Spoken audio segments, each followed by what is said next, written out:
Pada tanggal 14 Agustus, Jepang menyerah tanpa syarat kepada sekutu. Berita tentang kekalahan tersebut sangat dirahasiakan oleh Jepang. Bahkan semua stasiun radio disegel oleh Jepang. Tetapi tokoh golongan muda, yakni Sultan Syahrir, mendengarnya. An American Colonel Mashbeer, who almost gives a handshake this way. And Kawabi meets Major General Willoughby, MacArthur's Chief of Intelligence. Negotiations in Manila that bring the surrender of Japan down to concrete facts. The delegates are empowered to take orders from General MacArthur, and credentials are presented.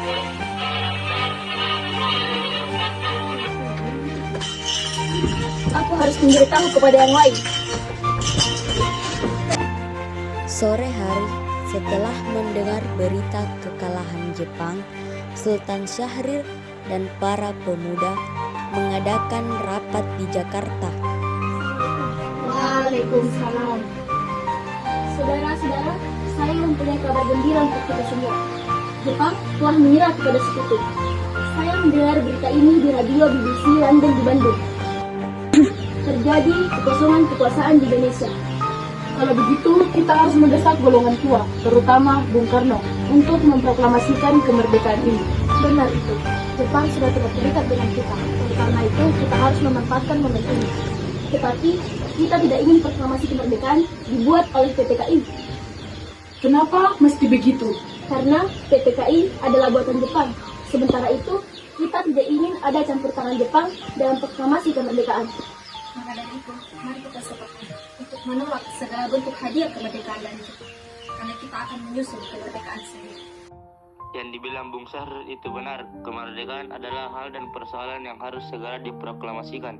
Maka dari itu, mari kita semua meminta kepada Bung Karno dan Bung Hatta untuk segera memutus hubungan dengan Jepang segera mungkin. Bagaimana? Setuju? Setuju. Kalau begitu, kalian semua harus pergi ke kediaman Bung Karno untuk menyampaikan rapat ini. Saya dan yang lainnya akan memerintahkan golongan muda untuk merebut kekuasaan Jepang.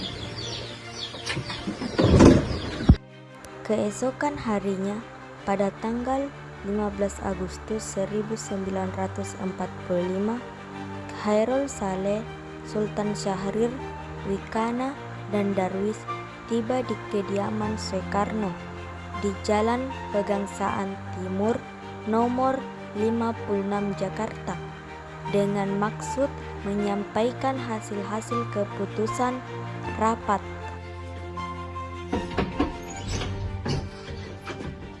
Ada apa, saudara-saudara kemari? Maaf mengganggu waktu Anda. Kami kemari membawa kabar yang sangat penting. Kalau begitu silahkan masuk. Terima kasih.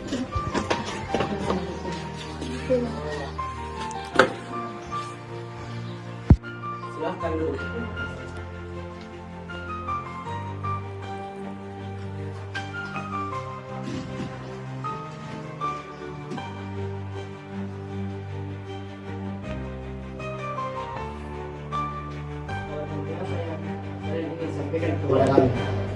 Begini Bung, kami mendengar berita bahwa Jepang telah menyerah kepada sekutu di berita BBC London di Bandung. Kemudian kami para pemuda berkumpul dan mengadakan rapat, dan hasilnya semua setuju bahwa Bung Karno dan Bung Hatta harus segera memproklamasikan kemerdekaan Indonesia. Kalau begitu, kita harus mengadakan sidang PPKI. Kita tidak boleh membicarakan persoalan ini pada PPKI, karena PPKI adalah buatan Jepang. Dan kemerdekaan Indonesia harus usaha dari rakyatnya sendiri, bukan dari bangsa lain. Bukan begitu, kita seharusnya memproklamasikan kemerdekaan kepada PPKI, karena PPKI adalah badan yang menyusun kemerdekaan.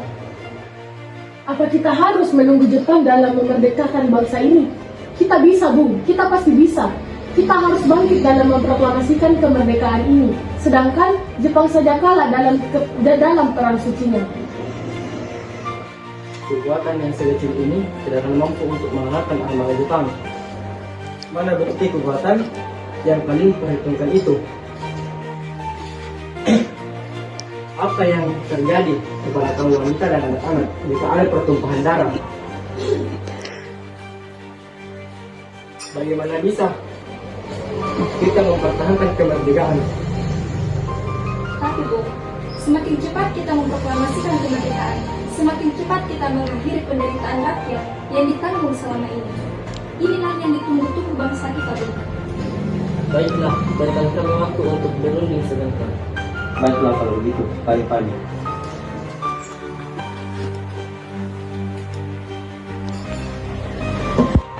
Karena masing-masing mempertahankan pendapatnya, keempat golongan muda tersebut berpamitan kepada Bung Karno. Mereka bergegas meninggalkan kediaman Bung Karno dengan wajah kesal. Kemudian Insinyur Soekarno meminta golongan tua untuk datang ke kediamannya untuk membicarakan permasalahan tersebut. Bagaimana ini? Para golongan muda menuntut untuk segera memproklamasikan kemerdekaan.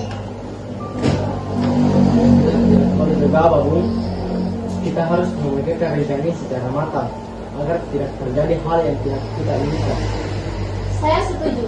Menurut saya, yang terpenting saat ini adalah menghadapi sekutu yang ingin kembali berkuasa di negeri ini. Dan masalah kemerdekaan sebaiknya kita bahas dalam sidang PPKI pada 18 Agustus mendatang. Lalu bagaimana dengan pendapat golongan muda? Apakah kita abaikan saja? Ya, lagi pula mereka masih muda. Kemungkinan pemikiran mereka masih pendek. Kita harus melihat ke depan, mempersiapkannya dengan matang. Kalau tidak, bagaimana jika nanti semuanya berantakan? Baiklah Bu, berarti kita semua sudah sepakat. Meski berat hati dengan keputusan Soekarno, para pemuda yang telah meninggalkan kediaman Soekarno tetap tidak putus asa. Mereka pun menyusun strategi bagaimana membujuk Soekarno dan Muhammad Hatta untuk memproklamasikan kemerdekaan sesegera mungkin. Akhirnya mereka memutuskan untuk mengasingkan kedua tokoh tersebut ke Rengas Dengklok agar terhindar dari pengaruh Jepang di Jakarta.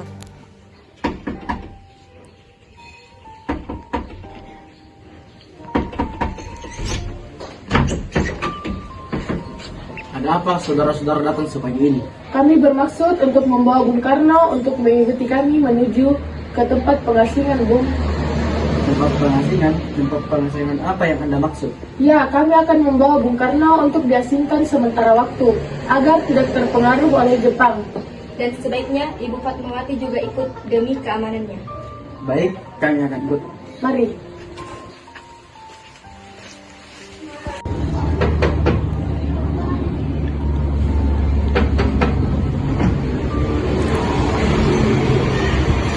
Mari ikut kami ke tempat pengasingan.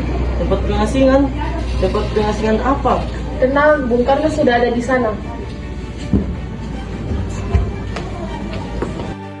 Pada pukul 5:30 sore, rombongan dari Jakarta yang dikawal oleh Peta tiba di Rengas Dengklok untuk menjemput Soekarno dan Muhammad Hatta.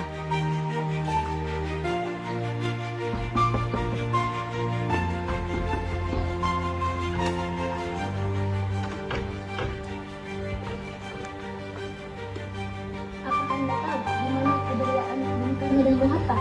Maaf, saya tidak tahu. Katakanlah kepadaku di mana keberadaan mereka dan apakah menjamin keselamatan mereka ketika mereka berada di Jakarta. Dan aku pula akan menjamin proklamasi kemerdekaan Indonesia diumumkan pada 17 Agustus besok lambatnya pukul 12 siang. Baiklah, saya akan menunjukkan tempatnya di Rengas Dengklok.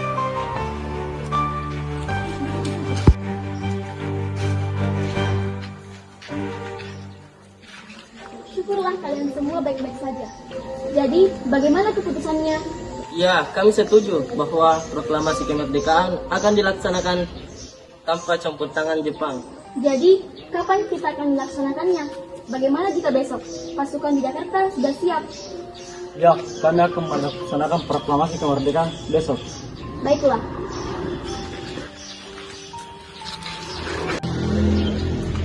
bagaimana kita akan merumuskan naskah proklamasi untuk kita? Jepang tidak mengizinkan kita sekarang, apalagi mereka tahu kita akan merumuskan proklamasi. Saya punya ide, bagaimana jika kita mampir di rumah perwira angkatan laut Jepang, Laksamana Maeda? Baiklah Bung, saya setuju. Kita akan ke rumahnya malam ini. Ya. Selesailah perundingan di Rengas Dengklok. Semua anggota golongan tua maupun muda kembali ke Jakarta untuk membahas lanjut rencana proklamasi kemerdekaan tanggal 17 Agustus 1945.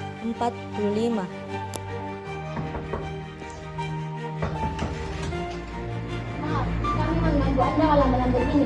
Kami perlu tempat untuk membicarakan rencana proklamasi kemerdekaan yang akan dilaksanakan esok pagi. Tunggu dulu. Bagaimana kita merumuskan proklamasi kemerdekaan di rumah Laksamana Jepang? Tenang, kalau begitu saya akan menjamin keselamatan Anda saat Anda berada di rumah saya. Silahkan masuk.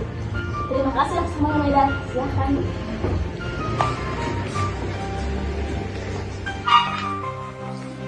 Apakah ada pen dan kertas Laksamana?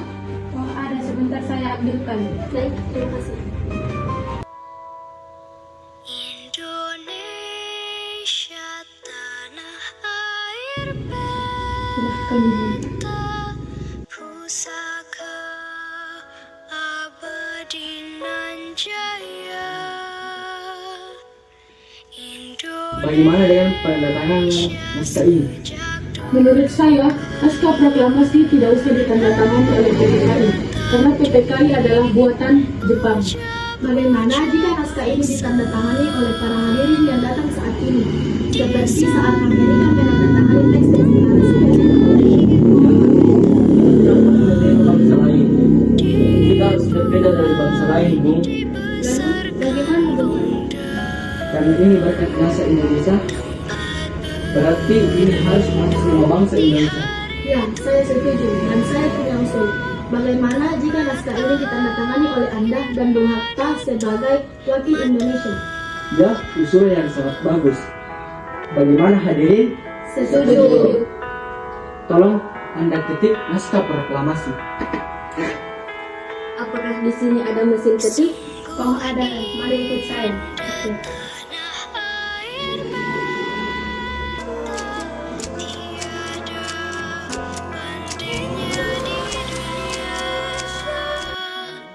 Karya indah Tuhan Maha Kuasa bagi bangsa yang memujanya. Indonesia Ibu Pertiwi. Setelah usai perundingan di rumah Laksamana Maeda, Soekarno pulang dan disambut oleh istri tercinta. Alhamdulillah, semuanya berjalan dengan lancar. Alhamdulillah, ini semua berkat Gusti Allah yang telah memberikan jalan untuk memproklamasikan kemerdekaan bangsa ini. Apakah kalian sudah merencanakan bagaimana proklamasi besok? Sudah, kami akan melaksanakan upacara bendera yang diiringi lagu Indonesia Raya ciptaan Bung Supratman. Bukankah kita belum punya bendera? Lantas bagaimana? Ya ampun, saya lupa. Bagaimana kalau ibu saja yang melahirkannya? Tapi ibu tidak punya kain, Pak. Yang ada hanya kain merah dan putih. Apa tidak apa-apa? Tentu saja. Buatlah dengan sederhana. Yang penting ibu ada niat. Baiklah, Pak. Ibu punya ide. Bagaimana jika kita namakan saja sang saka merah putih? Baiklah, kita namakan bendera ini Sang Saka Merah Putih. Baiklah, Bapak bersiap sana untuk proklamasi besok. Baiklah. Indonesia tanah air beta pusaka abadi nan jaya. Indonesia sejak dulu kala tetap di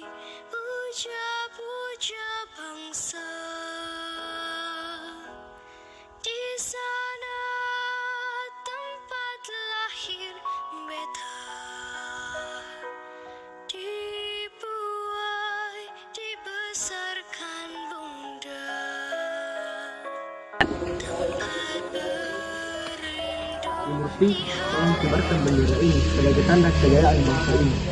Siap, Bung. Saya akan menyuruh anak didik saya untuk mengibarkannya. Baik. Latih suhud.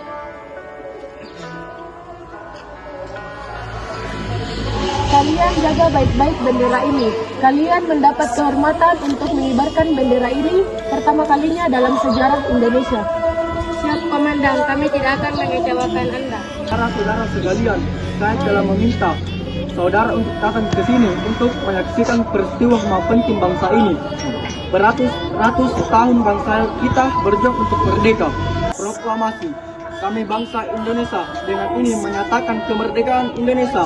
Hal-hal yang mengenai pemindahan, kekuasaan, dan lain-lain diselenggarakan dengan cara seksama dan dalam tempo yang sesingkat-singkatnya. Jakarta, 17 Agustus 1945, atas nama bangsa Indonesia, Soekarno-Hatta.